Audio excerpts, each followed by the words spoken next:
प्यारे बच्चों, पिछले लेक्चर में हमने बायोलॉजी के फर्स्ट चैप्टर जैव प्रक्रम के बारे में अपना अध्ययन प्रारंभ किया था, जिसमें हमने जैव प्रक्रम क्या है इसको डिफाइन किया था। कौन कौन से जैव प्रक्रम हैं उसके बारे में डिस्कस हुआ था। फर्स्ट जैव प्रक्रम यानी न्यूट्रिशन यानी पोषण के बारे में थोड़ा सा हमने अध्ययन किया था। उसमें हमने पोषण के प्रकार या मोड ऑफ न्यूट्रिशन के बारे में डिस्कस किया था और उस डिस्कशन में हमने बताया था कि दो टाइप के न्यूट्रिशन मोड हैं। पहला है ऑटोट्रॉपिक न्यूट्रिशन और दूसरा है हेटेरोट्रॉपिक न्यूट्रिशन। ऑटोट्रॉपिक न्यूट्रिशन में हमने बताया था कि इसमें वे जीव सम्मिलित किए जाते हैं जो अपना भोजन स्वयं प्रकृति में विद्यमान मटेरियल्स का उपयोग करके बना लेते हों। इसमें हरे पौधे तथा कुछ बैक्टीरिया उदाहरण के रूप में सम्मिलित किए गए थे। पर पोषण में वे प्रत्येक जीव आते हैं जो किसी न किसी रूप में स्वपोषी जीवों पर निर्भर रहते हैं, वो चाहे प्रत्यक्ष रूप से या अप्रत्यक्ष रूप से। हेटेरोट्रॉपिक न्यूट्रिशन वाले जो भी जीव होंगे वे किसी न किसी रूप में ऑटोट्रॉपिक न्यूट्रिशन वाले जीवों पर निर्भर करेंगे, अर्थात वे हरे प्लांट्स पर निर्भर करते हैं। तो आज हमारा विषय वस्तु यह नहीं है, हमारा विषय वस्तु इसमें है कि ऑटोट्रॉपिक न्यूट्रिशन में हरे पौधे अपना भोजन कैसे बनाते हैं।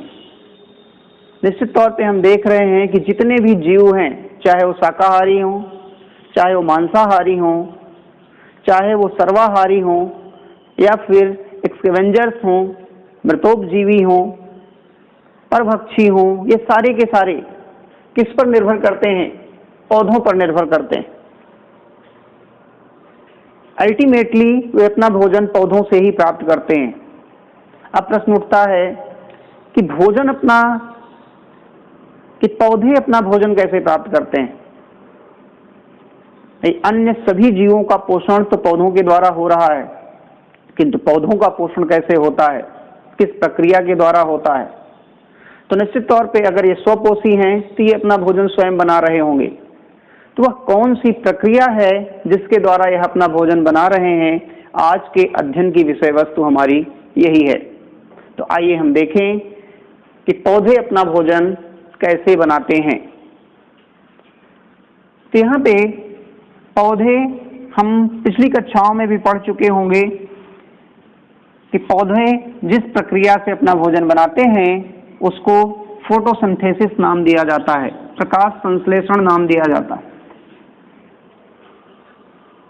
तो प्रकाश संश्लेषण नाम क्यों दिया गया, इसे हम थोड़ा सा डिस्कस करते हैं और फिर इस फोटोसिंथेसिस में है क्या इसका डिस्कशन करते हैं। यहाँ पे आप देख रहे हैं कि फोटोसिंथेसिस जो वर्ड है ये दो वर्ड से मिलके बना है, फोटो प्लस सिंथेसिस। आगे चल करके आप देखेंगे कि फोटो का मतलब होता है प्रकाश, और यही प्रकाश आगे चल करके फिर आप देखेंगे एक शब्द भी आएगा, फोटॉन्स। फोटॉन शब्द जो है यह एनर्जी के बंडल्स होते हैं। इन्हीं एनर्जी के बंडल्स के माध्यम से ही प्रकाश ऊर्जा एक स्थान से दूसरे स्थान तक संचरित होती है, एक स्थान से दूसरे स्थान तक पहुंचती है। तो वास्तव में जो फोटॉन्स हैं यही प्रकाश में ऊर्जा के लिए उत्तरदायी होते हैं। और चूंकि पौधे अपना भोजन प्रकाश की उपस्थिति में बनाते हैं, इस वजह से हम उसको कहेंगे कि प्रकाश संश्लेषण कर रहे हैं। तो यहाँ पे फोटो का सेंस हो गया प्रकाश। यह फोटॉन से भी आप इसको मान सकते हैं क्योंकि फोटॉन्स ही प्रकाश में एनर्जी के लिए उत्तरदायी होते हैं। और यहाँ पे एक वर्ड लिखा हुआ है सिंथेसिस। सिंथेसिस का मतलब होता है संश्लेषण।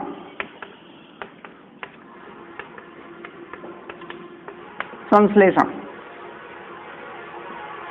संश्लेषण शब्द है, संश्लेषण का मतलब होता है कि कई चीजें अगर आपके आसपास रखी हुई हैं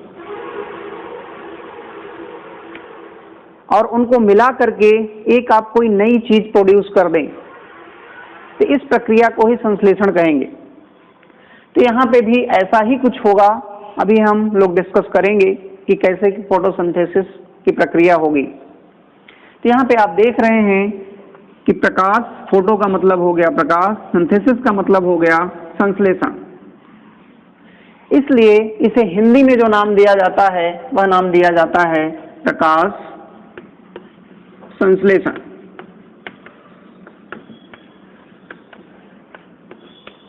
और इंग्लिश में नाम यहाँ पे लिखा ही है कि फोटोसिंथेसिस। अब प्रश्न उठता है कि फोटोसिंथेसिस है क्या? What is photosynthesis? तो पहले हम देखें कि पौधे कैसे अपना भोजन बनाते हैं, किस प्रक्रिया के द्वारा पौधे बनाते हैं, फिर हम एक विधिवत उसकी डेफिनेशन लिखते हैं।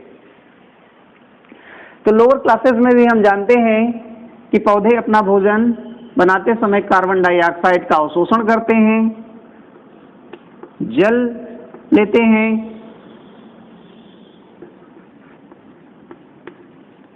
और फिर जब सूर्य का प्रकाश होगा, सूर्य का प्रकाश है, तो ये अपना भोजन अर्थात ग्लूकोज का निर्माण करते हैं और साथ ही साथ ऑक्सीजन गैस बाहर निकालते हैं। यह रिएक्शन छोटी कक्षाओं में भी दिया हुआ है, अर्थात इसमें क्या क्या चीजें जरूरी होंगी। हमें कार्बन डाइऑक्साइड की आवश्यकता होगी, किसी भी पौधे को फोटोसिंथेसिस करने के लिए कार्बन डाइऑक्साइड की आवश्यकता होगी, जल की आवश्यकता होगी, सूर्य के प्रकाश की आवश्यकता होगी। एक यहाँ पे एक चीज और आवश्यक होती है कि चूंकि यह कार्य, प्रकाश संश्लेषण का कार्य हरे पौधे ग्रीन प्लांट्स करते हैं, तो यहाँ पे ग्रीन प्लांट्स में पाया जाने वाला एक जो पदार्थ है क्लोरोफिल, यह भी उपस्थित होना चाहिए। क्लोरोफिल की उपस्थिति भी आवश्यक है। अब देखिए यहाँ पे यह रिएक्शन अभी भी कंप्लीट नहीं है, आपके स्टैंडर्ड पर यह रिएक्शन अभी कंप्लीट नहीं है। हम जानते हैं ग्लूकोज को कहते क्या है, C6H12O6, इसका फार्मूला है C6H12O6। ऑक्सीजन यहाँ जो बन रहा है, ऑक्सीजन होता है O2, यहाँ से कार्बन डाइऑक्साइड प्लस H2O, और यहाँ पे ये जो चीजें लिखी गई हैं ये तो सनलाइट लिखा ही है और क्लोरोफिल।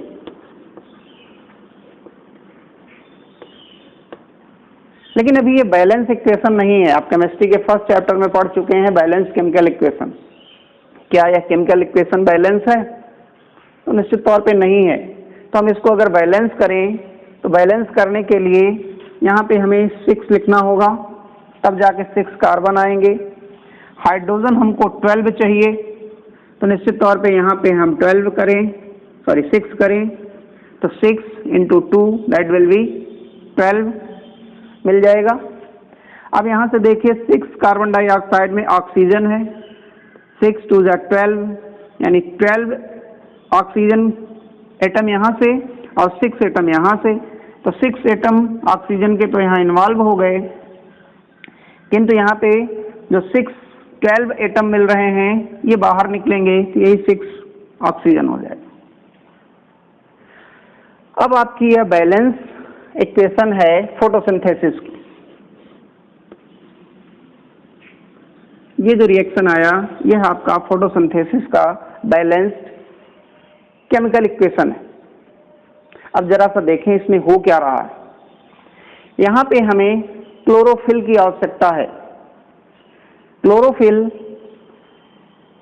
ग्रीन प्लांट के सेल में पाया जाता है और इसका जो काम होता है वह होता है सनलाइट को ट्रैप करना। जैसे सनलाइट ऊपर से आ रही है, अगर वो सनलाइट कहीं पे ट्रैप नहीं होगी तो निश्चित तौर पे रिफ्लेक्ट होकर बाहर चली जाएगी। और हमें चूंकि भोजन पकाने के लिए ईंधन की आवश्यकता होती है और वह जो ईंधन की आवश्यकता है उसकी पूर्ति सनलाइट ही कर रही है। अब जो सनलाइट आई उसको निश्चित तौर पे कहीं पे इकट्ठा करना पड़ेगा, तो उसका जो कलेक्शन होता है वो क्लोरोफिल में होता है। आगे चल करके अभी और देखेंगे क्लोरोफिल के किस पार्ट में कहाँ पे होता है, वो सारी चीजें अभी और डिटेल में की जाएंगी। तो यहाँ पे सनलाइट की ट्रैपिंग हुई और इस ईंधन से यहाँ पे जो एनर्जी कलेक्ट हो रही है क्लोरोफिल में, उसी एनर्जी की मदद से कार्बन डाइऑक्साइड तथा जल की अभिक्रिया से हमें ग्लूकोज मिलेगा तथा ऑक्सीजन के रूप में हमें बाई प्रोडक्ट प्राप्त होगा। तो यहाँ पे जो ग्लूकोज है, ग्लूकोज बन रहा है, इसे ही कार्बोहाइड्रेट, ये एक कार्बोहाइड्रेट है, तो कहीं कहीं किताबों में कार्बोहाइड्रेट लिखा हुआ है। सीधे सीधे प्लांट्स में अगर हम किसी प्लांट को ले लें तो उसमें देखें कि कार्बोहाइड्रेट है, ग्लूकोज है क्या, तो ग्लूकोज के रूप में एनर्जी संचित नहीं रहती है। ये जो ग्लूकोज है यही कन्वर्ट हो जाता है स्टार्च के रूप में। अब क्यों स्टार्च के रूप में हो जाता है, कैसे हो जाता है, ये सारी चीजें अभी हम डिस्कस करेंगे। तो वास्तव में कार्बन डाइऑक्साइड जल से अभिक्रिया करके in presence of sunlight and chlorophyll produces glucose and oxygen. और यह जो ग्लूकोज होगा यह प्लांट्स में ग्लूकोज के रूप में इकट्ठा नहीं होगा। जो उन्हें एनर्जी चाहिए वो तो एब्जॉर्ब कर लेंगे, पोषण कर लेंगे, वो तो ग्लूकोज के रूप में रहेगा, उसको पोषण होगा। किंतु जो एक्स्ट्रा ग्लूकोज बन गया होगा उसको प्लांट क्या करते हैं, स्टार्च के रूप में अपने प्लांट्स के विभिन्न भागों में, तने में, रूट्स में, स्टेम में, पत्तियों में, इन जगहों पे इसका कलेक्शन करते हैं। तो यहां तक तो हो गई बात हमारी। अब अगर आपसे यहाँ पे जो प्रश्न पूछे जाते हैं कि ये प्रकाश संश्लेषण है क्या, तो हम एक डेफिनेशन लिखते हैं कि व्हाट इज फोटोसिंथेसिस।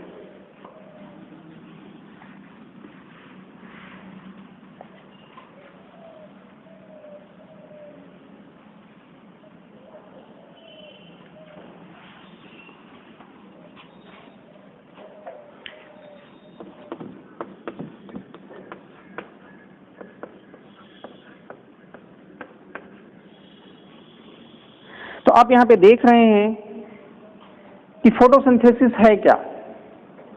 आप इस रिएक्शन को अगर याद रख रहे हैं तो इसी रिएक्शन को आप अपनी भाषा में लिख दें, यही आपकी डेफिनेशन हो जाएगी। तो यहाँ पे हम कहेंगे क्लोरोफिल प्रकाश की उपस्थिति में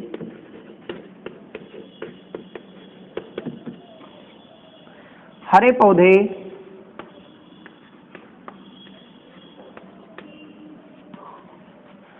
सरल अकार्बनिक यौगिक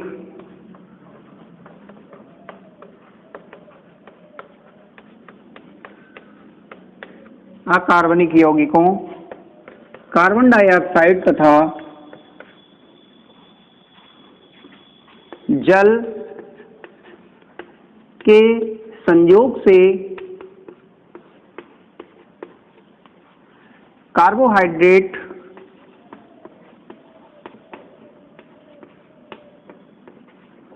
या ग्लूकोज तथा ऑक्सीजन का उत्पादन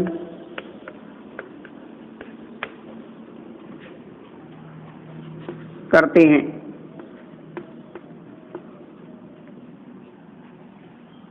यह प्रक्रिया ही प्रकाश संश्लेषण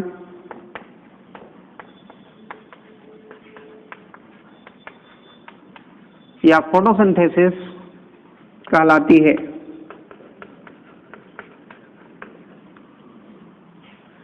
तो यहाँ से आपको क्लियर है, हमें कुछ करना नहीं है। जो हमने देखा, क्लोरोफिल चूंकि हरे पौधों में पाया जाता है, यहाँ पे अभी लिख सकते हैं प्रकाश की उपस्थिति में हरे पौधे के आगे आप ब्रैकेट में लिख दीजिए जिसमें क्लोरोफिल विद्यमान हो, या प्रकाश तथा क्लोरोफिल की उपस्थिति में हरे पौधे सरल अकार्बनिक यौगिकों, ये कार्बन डाइऑक्साइड तथा जल दोनों बहुत ही सिंपल मॉलिक्यूल हैं और इनऑर्गेनिक हैं।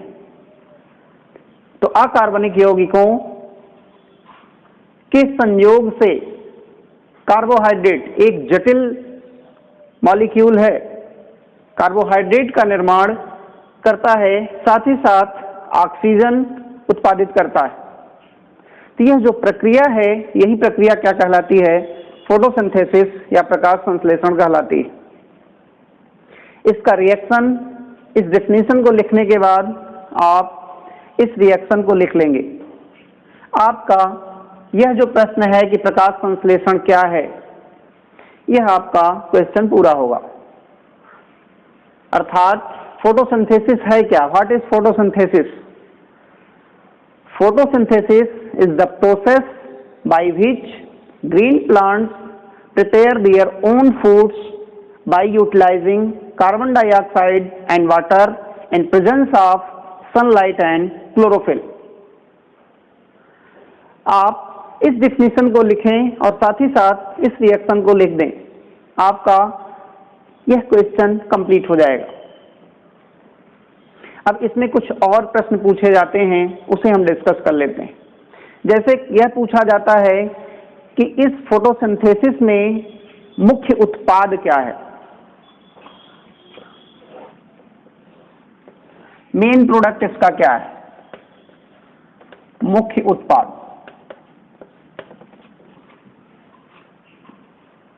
तो किसी भी रिएक्शन का मुख्य उत्पाद जिस चीज की प्राप्ति के लिए हम वह रिएक्शन करा रहे हैं वही होता है। हम यहाँ पे किसके लिए रिएक्शन कराए थे? पौधों के भोजन के लिए। और पौधों का भोजन है क्या? ग्लूकोज ही है। तो निश्चित तौर पे यहाँ पे इस रिएक्शन का जो मेन प्रोडक्ट होगा, मुख्य उत्पाद होगा, वह क्या होगा? यही ग्लूकोज होगा। अर्थात यहाँ पे जो मेन प्रोडक्ट होगा वो होगा आपका ग्लूकोज, यानी C6H12O6। अब हम मुख्य उत्पाद तो प्राप्त किए, साथ ही साथ हमें एक बहुत ही कीमती उत्पाद और मिला। आप देख रहे हैं ऑक्सीजन, और आप यह भी जानते हैं कि कोई भी लिविंग बीइंग होगा, ऑक्सीजन के अभाव में वह जीवित नहीं रह सकता, क्योंकि एक जो दूसरा जैव प्रक्रम है रेस्पिरेशन या श्वसन, उसमें ऑक्सीजन का उपयोग होना है। तो इस ऑक्सीजन की आपूर्ति भी हमें इसी फोटोसिंथेसिस प्रक्रिया से होती है।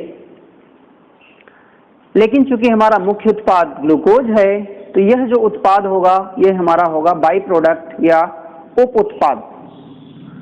तो इसका जो इस प्रक्रिया का उप उत्पाद होगा वह होगा ऑक्सीजन या O2। तो बाई प्रोडक्ट इसका क्या होगा? ऑक्सीजन। नेक्स्ट हम देखते हैं, तो यहाँ पे दो प्रश्न हो सकते हैं। एक, उसका मुख्य उत्पाद क्या है फोटोसिंथेसिस का, तो वो ग्लूकोज हो जाएगा। अगर उसका बाई प्रोडक्ट पूछा जाता है तो निश्चित तौर पे क्या होगा? ये ऑक्सीजन होगा। इसमें रॉ मटेरियल कौन कौन से यूज हुए अगर पूछा जाए? Raw material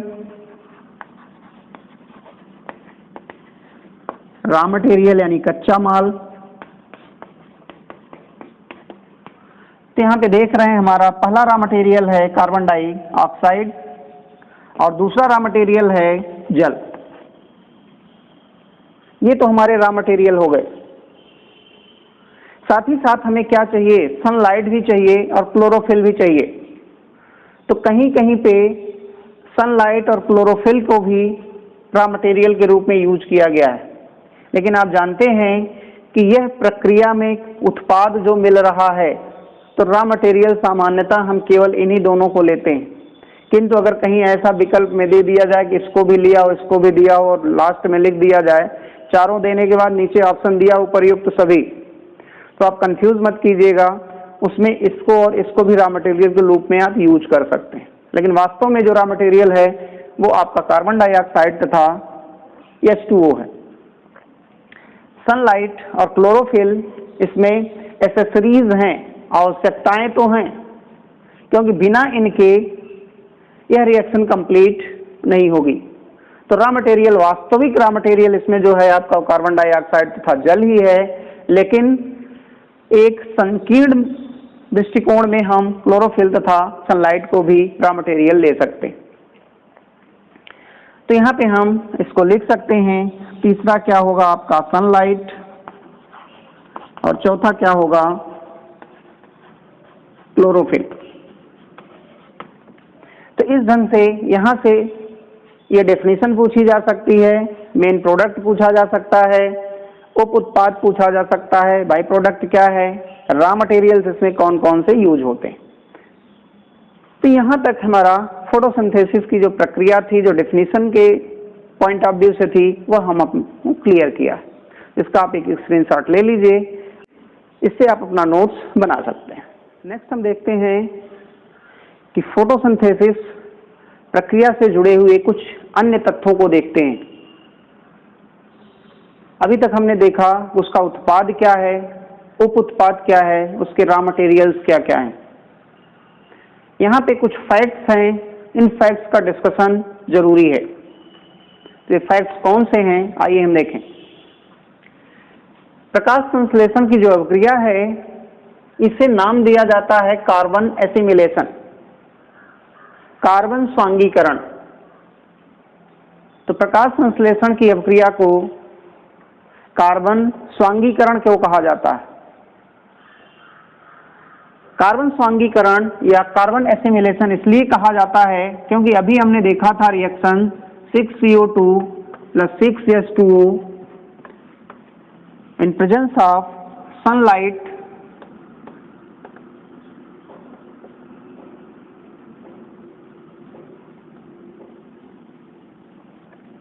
and chlorophyll.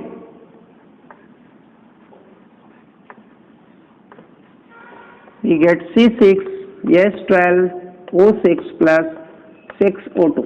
ये हमारा रिएक्शन था। स्वांगीकरण का मतलब होता है किसी चीज का एब्जॉर्प्शन। तो वायुमंडल में आप जान रहे हैं कि कार्बन डाइऑक्साइड विद्यमान है, उस कार्बन डाइऑक्साइड को अपने यूज में ले आता है हरा पौधा। तो हरे प्लांट उस कार्बन डाइऑक्साइड को अवशोषित करके यूजफुल उत्पाद के रूप में कन्वर्ट करते हैं और हमें ग्लूकोज तथा ऑक्सीजन जैसे कीमती पदार्थ प्रोवाइड करते हैं।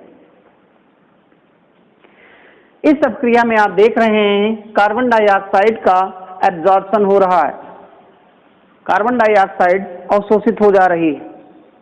इसीलिए इस अभिक्रिया को कार्बन एसिमिलेशन भी कहा जाता है। तो ध्यान रखिएगा, ये पूछा जा सकता है कि फोटोसिंथेसिस को और किस नाम से जाना जा सकता है।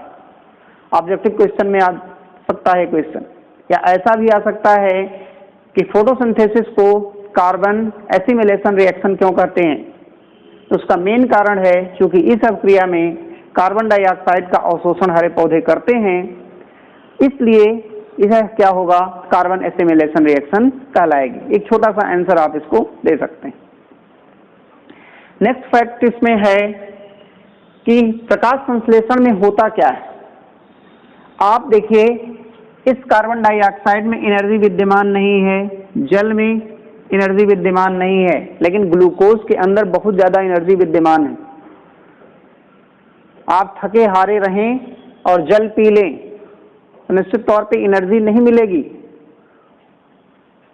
किंतु यदि आप उसी जल में थोड़ा सा ग्लूकोज घोल करके पी लें तो निश्चित तौर पे आपके अंदर एनर्जी आ जाती।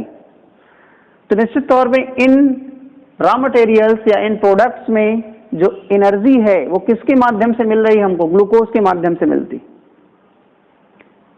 तो न तो इसमें उतनी एनर्जी विद्यमान है, न इसमें एनर्जी विद्यमान, तो ग्लूकोज में इतनी एनर्जी, अधिक एनर्जी आई कहाँ से?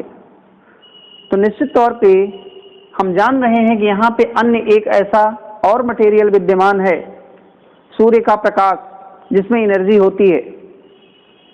यही सूर्य के प्रकाश में विद्यमान एनर्जी को फोटोसिंथेसिस, हरे पौधे फोटोसिंथेसिस के माध्यम से केमिकल एनर्जी में कन्वर्ट कर देते हैं। तो यहाँ पे जो विद्यमान है ग्लूकोज, यह एक केमिकल एनर्जी है।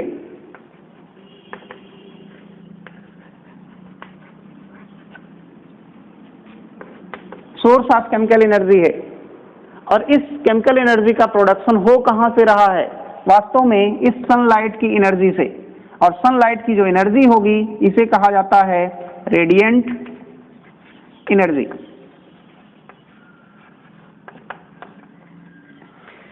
तो वास्तव में फोटोसिंथेसिस में हो क्या रहा है?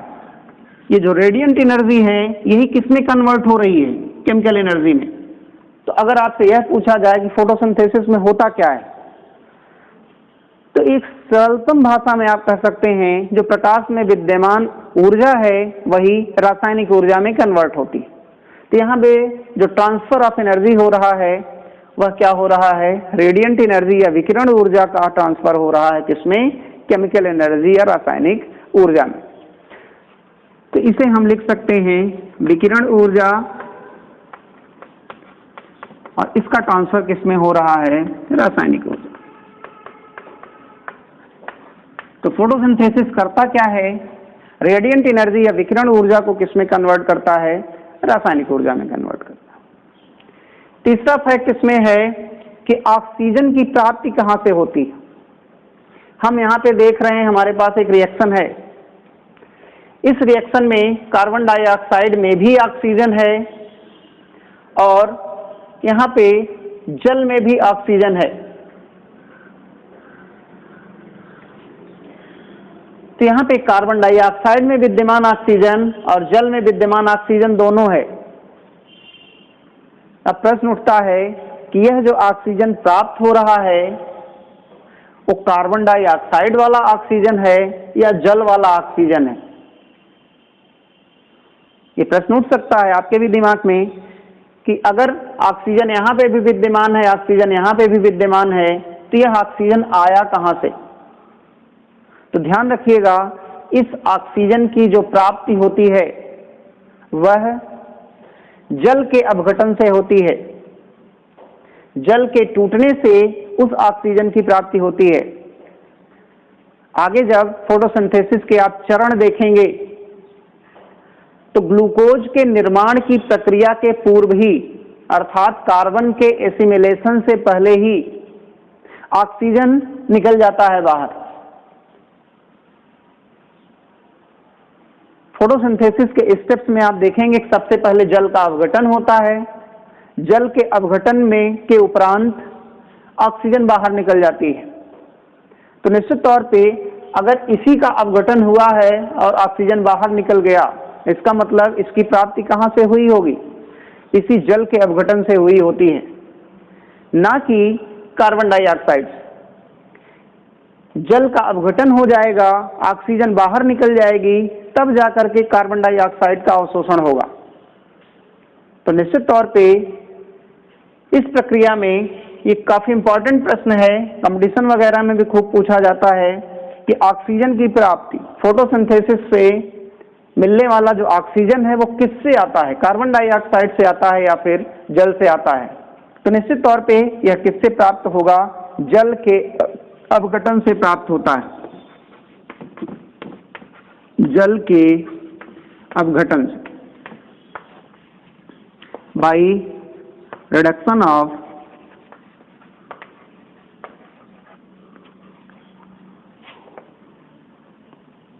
वाटर, जल के अवघटन से ऑक्सीजन की प्राप्ति।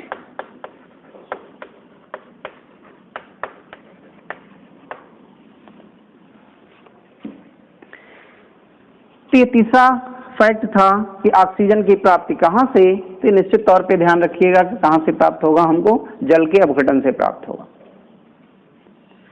अब हम देखते हैं कि नेचर ऑफ फोटोसिंथेसिस है क्या, फोटोसिंथेसिस की जो अभिक्रिया है उसका नेचर क्या है, उसकी प्रकृति क्या है। तो यहाँ पे देखिए 3 प्रकृति इसकी लिखी गई है। एक है बायोकेमिकल रिएक्शन है ये, दूसरा है ये एंडोथर्मिक होता है, तीसरा है यहाँ पे ये रिडक्शन रिएक्शन होता है। अर्थात पहला है जैव रासायनिक अभिक्रिया है, दूसरा है एंडोथर्मिक है, तीसरा है रिडक्शन रिएक्शन है। तो आपसे ऐसे ही विकल्प में दे देगा कि photosynthesis is a process, biochemical process या रिएक्शन, एंडोथर्मिक प्रोसेस या रिएक्शन, और रिडक्शन रिएक्शन और प्रोसेस। तो इसमें जब आप आंसर लगाने लगेंगे तो निश्चित तौर पे ऑल ऑफ दीज लगाएंगे, उपर्युक्त सभी। अब एक एक करके देखते हैं कि हम इसको बायोकेमिकल रिएक्शन क्यों कहते हैं, एंडोथर्मिक रिएक्शन क्यों कहते हैं, या रिडक्शन रिएक्शन क्या कहते हैं। इस रिएक्शन में आप देख रहे हैं कि ये तो अकार्बनिक पदार्थ है, ये अकार्बनिक पदार्थ है। सनलाइट को भी आप अकार्बनिक मान सकते हैं, अकार्बनिक पदार्थ है। किंतु क्लोरोफिल क्या है, ये प्लांट, जीवित प्लांट में विद्यमान एक पिगमेंट है, वर्णक है। तो निश्चित तौर पे अगर यह ना हो तो क्या यह अभिक्रिया संपादित होगी, तो उत्तर होगा निश्चित तौर पे नहीं होगी। अर्थात इस केमिकल रिएक्शन को संपादित करने में जीवित कोशिकाओं की आवश्यकता है, तभी जाकर के यह अभिक्रिया पूर्ण होगी। इसलिए इस अभिक्रिया को, रासायनिक अभिक्रिया तो है लेकिन किसकी उपस्थिति में हो रही है, जीवित सेल की उपस्थिति में हो रही है। इसलिए ऐसे रिएक्शंस को हम क्या कहेंगे, जैव रासायनिक अभिक्रिया कहेंगे। तो किसी भी जीवित प्राणी के शरीर में जो अभिक्रियाएं होती हैं वे अभिक्रियाएं जैव रासायनिक अभिक्रियाएं कहलाती।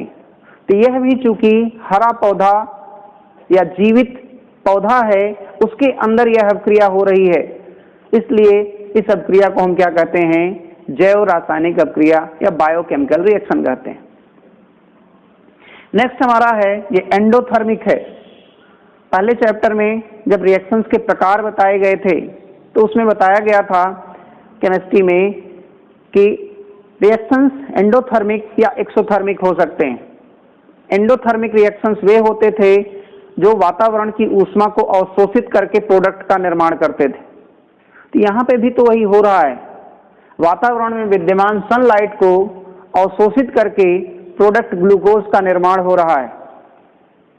इसलिए यह जो अभिक्रिया होगी किस कोट की होगी, ऊष्मा शोषी होगी या फिर एंडोथर्मिक रिएक्शन होगा। लास्ट जो इसमें है ये रिडक्शन रिएक्शन है। रिडक्शन रिएक्शंस अर्थात अपघटन अभिक्रियाएं। तो यहाँ पे जल का अपघटन हो रहा है। आपने देखा कि यह जो अभिक्रिया है इसमें ऑक्सीजन का अभी हमने डिस्कस किया था, जो ऑक्सीजन की प्राप्ति होती है किसके माध्यम से होती है, जल के अपघटन से। तो अगर जल के अपघटन से हो रही है तो अपघटन प्रोसेस यहाँ पे इन्वॉल्व्ड है। इस वजह से हम क्या कहेंगे कि यह जो अभिक्रिया होगी वो अपघटन अभिक्रिया या रिडक्शन रिएक्शन भी है। तो इस प्रकार से अगर फोटोसिंथेसिस के रिएक्शन का नेचर पूछा जाए तो बायोकेमिकल भी होता है, रिडक्शन भी होता है और एंडोथर्मिक भी होता है, तीनों होता है। तो बस आज हम फोटोसिंथेसिस से रिलेटेड टॉपिक को अपना यही विराम देते हैं। नेक्स्ट लेक्चर में हम इसी को आगे बढ़ाते हुए फोटोसिंथेसिस के जो चरण हैं उनका डिस्कशन करेंगे। Thank you.